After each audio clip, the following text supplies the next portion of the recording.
I'm kind of cursed with Indy. Gonna try to break that curse this year.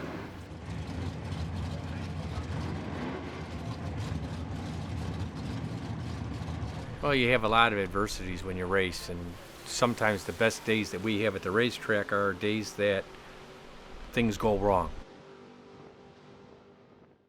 Bill went to Indianapolis, and he broke the car, I was ready to just be done. We're here. We tried. The car broke. and me and my dad drove back from Indianapolis to Chicago to get a different engine. Going from Indianapolis back to Illinois to pick up a motor to put in a car so that you can race the following day was quite an accomplishment, and was something I'll never forget. I remember talking to my brother at 2 o'clock in the morning. I think he just got the motor and he was on his way back. And he told me, you go back to the hotel and go to sleep because you have to race tomorrow. We'll finish it from there.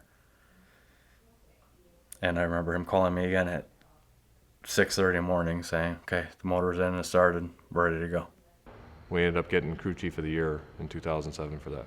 I had a lot of pressure that day because I was just like, they just made a long drive. They've been up for over 24 hours, and now it's like I really had to win this race. Bill made another round, so it made it all worthwhile.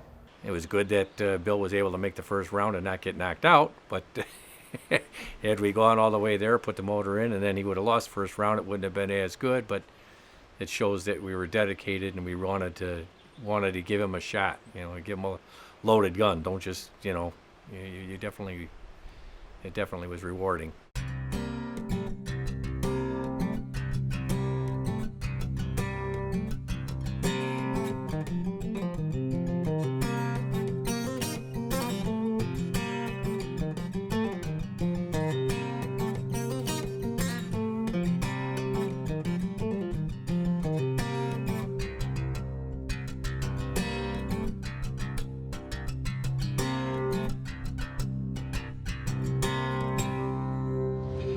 to 391 miles an hour, Michael goes 16-17.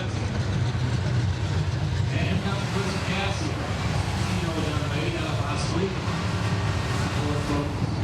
On the national dragster side, Bach Chase. First time I ever raced at a racetrack was with my cousin Eddie at Union Grove.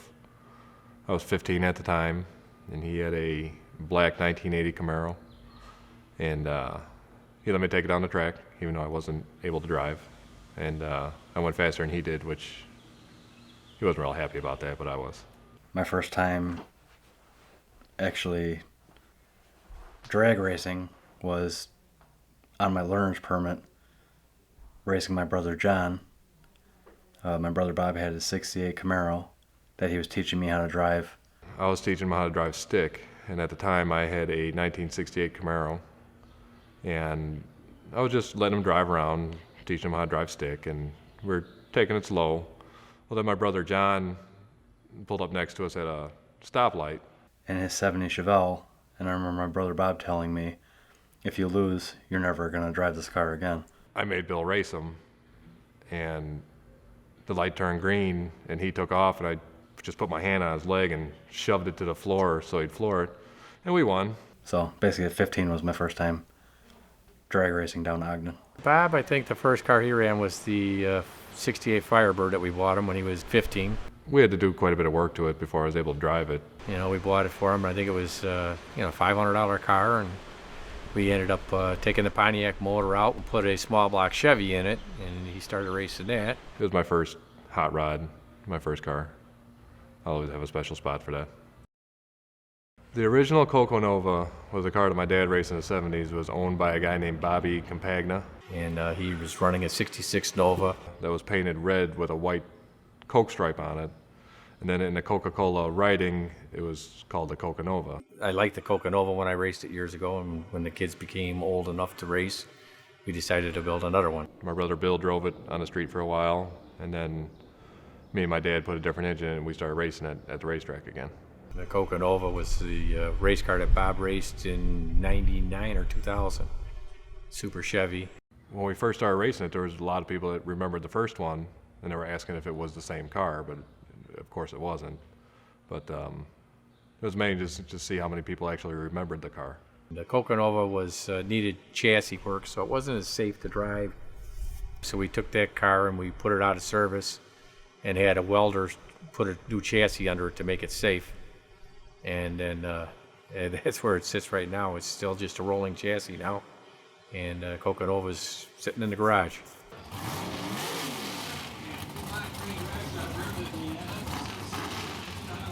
Beginning of the season, you get a little nervous, you get the adrenaline, but like right now, I don't have any nerves. I'm pretty calm, and I try and keep myself calm throughout the whole thing because you're more consistent when you're doing the same thing every time if you're calm and relaxed. Everything happens off that line. So everything I do has got to be quick, and I have to try to make myself also go into like a competitive mode at that moment. And once I have all my stuff on, my neck brace, my helmet, everything's buckled up, then leave me alone. You know, then I'm in my zone and I just know somebody else is going to make sure the car is right, and now I just have to do my job and drive. My dad always makes sure he tries to find the sticky spot in the track, and then he lines us up in the water to where we'll stop our car to start our burnout. Dad looks at everything. When we're staging the car, he's down on his knees looking underneath the car, making sure that there's nothing hanging or there's nothing leaking. My dad, I remember the first time racing, I mean, he tightened me in so hard in the car I couldn't move. You know, I couldn't even like grab the steering wheel and steer if I had to steer. So yeah, I mean, having my dad there is always a big thing. My mom played a big role in my whole life. She was very supportive in anything I did. I guess that one of the hardest things with racing and having my mom die was I can't call my mom at the end of the day. When she died, I didn't tell anybody I did it, but I took the trunk lids off both cars and had a in loving memory of Mom put on there. I remember him telling me that I did something cool with the cars, you know. You got to come to the shop and see the cars. I wasn't really sure what it was. I mean, sometimes he does fancy things to the cars all the time, whether it be something, as I would say, stupid because it's all chrome and shiny or something, but he thinks it's the coolest thing in the world. But I went there and I saw that, and that was really cool. The race we went to after my mom died, the racetrack did like a memorial service, and our whole family was there, and in memory of, they let me and Bill idle down the racetrack. Basically, an idle down is you run up and you stage your cars, and you're not racing, but you're just putting down the track, you know, just in memory. And I remember it was funny because that's right when my brother put alcohol in my car, so I was running alcohol. So I couldn't breathe. I couldn't see. I mean, the alcohol fumes were so bad inside the car. And it was just funny because for me to sit in the car that long, I mean, it was sweet. I mean, it was so many like different feelings because it was so sweet that they shut the track down and everything like that. And I remember me and my brother idling down the track, and I remember joking with him. I'm like, I don't know if I could sit in the car this long. You know, sitting there idling and having all this, the alcohol fumes of the fuel, like, because I couldn't breathe. My eyes were like tearing, and it's hard to go down the track in that way. But no, it's real cool that the track did. And there again, I mean, that's the family that you have from a racetrack. Everybody cares about everybody there. It's not cutthroat, you know, win or lose, you know, or I'm going to take you out. It's really everybody's family there.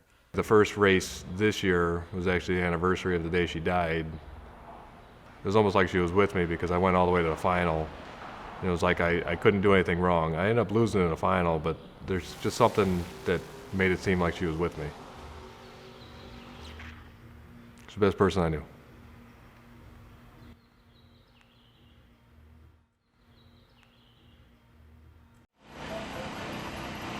When the transmission blew, you know, you had to go get another transmission so Bobby had a chance to go to Indy. Had we not gotten the transmission, Bob's chance to go to Indy would have been none. When the first transmission blew up on Saturday night, we thought we were doing the right thing by going and putting a fresh transmission in the car for Sunday morning, because I knew I had to be competitive for Sunday, so I wanted to have a good transmission in the car so I wouldn't have any issues. When we came back out on Sunday morning, the transmission blew up on the very first pass. I had to drive back to the shop and get the only spare transmission we had left on the shelf because we were going through them.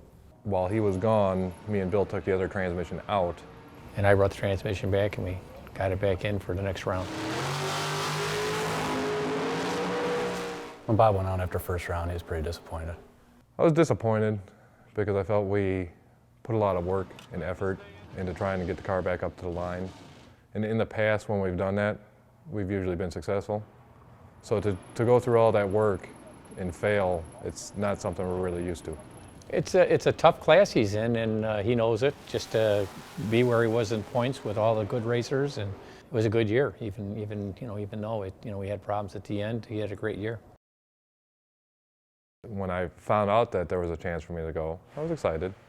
I thought that's good. I mean, maybe something came of all that effort and work. Well, that's not it's not the first time that Bob's had come in just under the qualifying guys for Indy, and you always hope that maybe a couple guys might drop out and you got that chance to go. When I was waiting there in the tower, I was anxious. I wanted to know if I was eligible right there so I can start celebrating and have a good time. But good things come to those who wait. I was just excited that we'd both be able to get to go. Doesn't seem like that's the first time we've ever got to go to Indy and race together. Both of them qualifying for Indy that's very good. It was a good year. Indianapolis is the top 10 from all the racetracks in Division III. And it's like the all-stars of your drag strip racing against the all-stars of their drag strip. To qualify for Indy, it means that you're one of the better racers at the racetrack, and that's something I'm so passionate about is cars. So to be able to qualify, it feels good. Well, for one, it's a good time. You made it. Yeah, it's pretty rewarding because there's so many guys that are trying to compete for that spot to get to go to Indy, and Bob's made it to one time, Bill's multiple times. When you race eighth mile compared to a quarter mile, there's less margin of error. You got to cut a great light. Really pay attention to where the 8th mile marker is, which most of us don't. Most of the time, we're always looking at that quarter mile marker. The guys that run 8th mile, their cars are set up for it. They know the 8th mile better than we do, so they have an advantage definitely going into the race on race day. So I red lit in the first round. And it's one of them things where in my time runs, I was staying consistent on the light, but it was slower than I wanted it to be. I thought I was at a good spot on the tree when I left, and it's one of those things where you got to try hard, and sometimes it just goes quicker than you want. When you're racing, everything is fractions of a second, and to be competitive in our classes, you got to be very, very competitive on the light. You got to hit a good light, and to red light now and then, that's just showing that you're going for it. First round, I was probably a little hesitant to be real aggressive on the tree because all three of my time runs, I red lit. The last time I went to Indy, I red lit first round, so I didn't want that to happen again. So I held back a bit, but the race was so close. At the end, the margin of victory was .0023, which is probably by far one of the closest drag races I've ever been in. Well, all you can say is you had a great year this year, and it was good that we went as far as we did. Next year, maybe we'll go a little bit farther. Maybe one of these years we're going to go out there to Indy and we'll win it. If I had to sum up racing in one word, I'd say fun. We have cool cars to drive. I guess really I don't know why anybody wouldn't want to do it. I love the cars. I love finding the problem. I love being in the car. I love the way it sounds. I love the way it feels. That's what racing is for me.